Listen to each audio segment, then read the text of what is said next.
Camilla Araujo is probably the biggest mistake in MrBeast's career. Her well-deserved downfall was always looming, especially since signing with Jack Doherty, who is no good himself, but nothing quite guaranteed the certainty of it than when she involved her brother in a video promoting her OnlyFans account.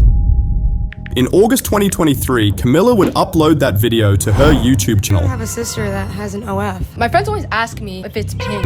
Immediately facing major backlash from viewers. I feel so bad for her brother. It's actually so disgusting that she most likely told her brother to say this. But before diving deeper into the unfolding drama caused by her addiction to views, we need to first understand how Camilla became somebody worth talking about in the first place. Born on May 1st, 2002 in Brazil and raised in the United States, Camilla's journey to internet stardom began in her teenage years. In the early days, she would post snippets of her daily life on Instagram, gradually attracting a small but devoted following. The turning point for Camilla's career came in 2021 when she joined MrBeast's Squid Game challenge, sporting the number 067, the same as the beloved character Kang Se-bayuk from the original series. It was easy to see how she caught the audience's eye. MrBeast's video went super viral, racking up hundreds of millions of views, and even though Camilla's appearance was brief, her good looks led to a major boost in her social media following. With the spotlight firmly on her, curiosity about Camilla grew. Seizing the moment, Camilla launched her YouTube channel in early 2022. Initially, she focused on vlogging in a bid to build a connection with her growing audience. However, as she sought to maintain relevance and grow her following even further, her content began to shift dramatically, and it wasn't in a good way. One of her boldest moves was the slap or kiss videos. Okay, baby, would you rather slap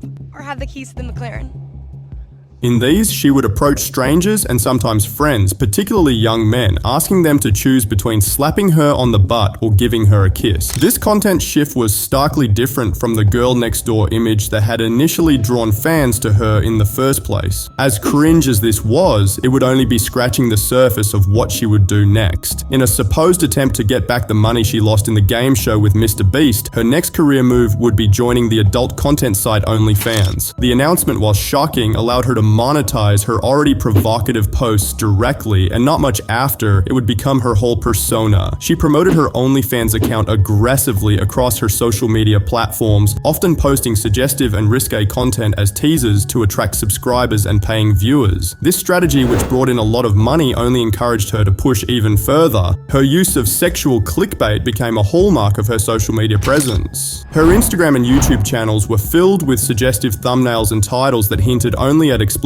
content. Soon, it would be revealed that the main catalyst for her new content direction instead seemed to have come from initially signing on to Jack Doherty's of Sweatshop. Okay, this is my sexy girlfriend, McKinley. Give me your thought. That's my girlfriend, where she would spend the next few months churning out outrageous TikToks, often featuring other models, promoting their web pages. They would go on to make a bunch of cringe videos together, doing anything and everything to gain views and viewers. As months went by, things would only get weirder as she would start to involve her family members in her videos, especially her little brother, who was just 14 at the time. Apart from the video posted earlier by Camilla asking her brother about his friends' reactions to her OnlyFans content. Although this video sparked outrage among viewers, little did anyone know it was just the beginning of how far she would go. In another video, Camilla staged a phone call with her brother, where he seemed visibly distressed by the attention her OnlyFans was bringing to their family. Despite his apparent discomfort, she seized the moment to promote her account, suggesting viewers subscribe so she could afford to take him to Disneyland. This video was particularly exploitative, as it manipulated her brother's emotional state and disregarded the toll her actions were taking on him, all for the sake of content. In the video, you can also clearly see her with her legs wide open directly facing her brother. Sometimes he would also call her out for manipulation. However, it's difficult to discern if her brother is genuinely okay with it, as he appears in many more videos despite often screaming and walking away in the last one.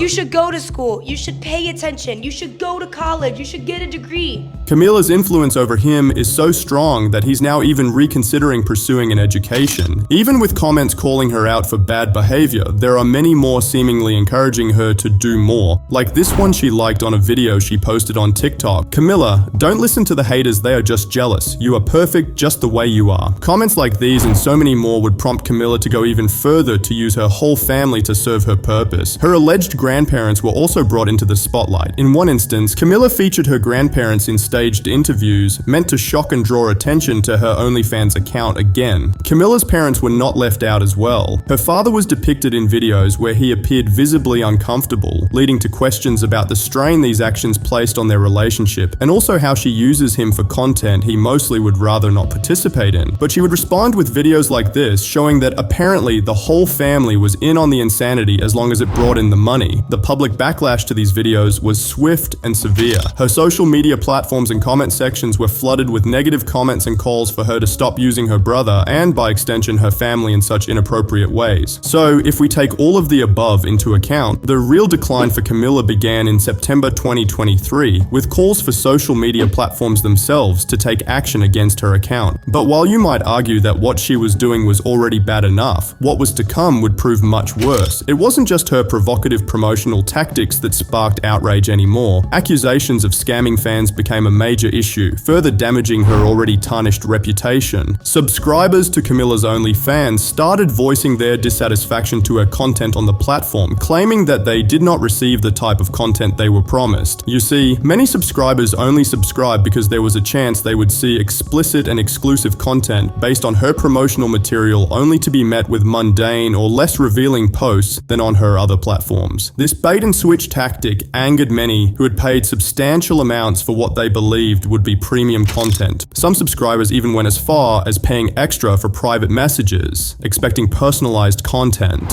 Instead, they received generic responses or content that was far less enticing than advertised. These experiences were shared widely on social media and forums like Reddit, with many users detailing how they were deceived. One user mentioned paying for a personalized video, only to receive a short, impersonal clip that was clearly mass-produced. The public outcry grew as more subscribers shared their stories. Many took to platforms like Reddit and Twitter to express their frustrations and warn others. On X, Gabriel shared, "Yo, listen up everyone. I need to vent some serious rage that's been boiling inside me. There's this OnlyFans hoe named Camilla Araujo who keeps pushing, click the link in the bio to see if it's pink, and against all my instincts, I fell for it and bought in. But you know what?" And this was just one of the many regretful tweets he would post concerning the incident. These allegations significantly damaged Araujo's credibility and trust among her followers, even prompting some users on Reddit to label her OnlyFans hoe. The narrative quickly shifted from her being an inappropriate content creator to someone who exploited her followers for financial gain. He was like, oh, like, I'll pay you $50K if you send me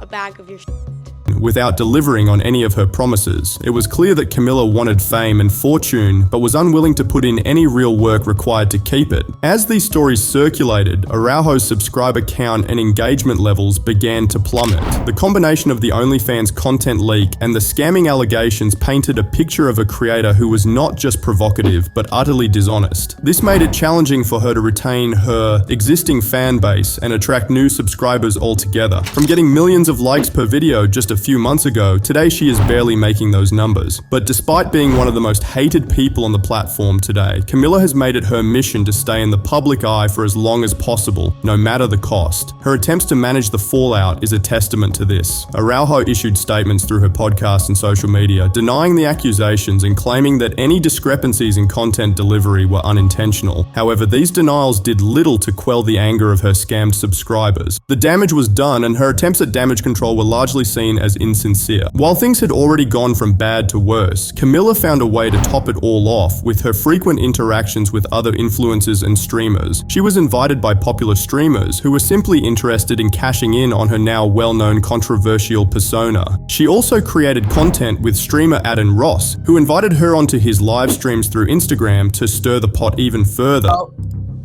How you doing? What's your name? This collaboration, including the video titled E-Date with Squid Game's girl 067, significantly boosted her visibility with over 1.3 million views and gave her an opportunity to delve into her recent controversies. This provided a platform for her to share her side of the story while also fueling ongoing debates among viewers. This strategy of leveraging controversy for content creation was a double-edged sword, as it boosted viewership but also risked further entrenching the negative perceptions about Camilla. Another influencer who collaborated collaborated with Camilla during this period was Rice Gum, who has a reputation for courting controversy himself. Like most of her personal content, Camilla's appearances on these streams often revolved around her OnlyFans persona. These appearances boosted her fame, but not in a good way, as they mostly amplified the controversies surrounding her. In a more recent confrontation posted by PacGod, who is known for his sharp, humorous, and often controversial roast videos and diss tracks on YouTube, he presents an intense interaction with Camilla. The whole thing began when another YouTuber, Vshy, called out her behavior in a video. Camilla responds by accusing Vshy of using her for views just like everyone else and challenges him to say all those things to her face. In response, Vshy arranges a call for her to confront him, also inviting PacGod, who shows up undercover as an adult entertainment talent scout named G Bridges, to join as a backup to roast her. The conversation becomes heated, with PacGod mocking her OnlyFans content. You sell your ass for money. And her use of family members in her videos. Camilla responds aggressively, defending her actions and broke-shaming PacGod. The exchange is filled with insults, personal attacks, and a general air of chaos, which was nothing new for their online personas. Till today, Camilla Araujo continues to produce the same controversial content despite all the public criticism that has led to her fall from grace. Amidst all the criticism, she persists, seemingly encouraged by her family's apparent support and her own determination to stay relevant no matter the cost.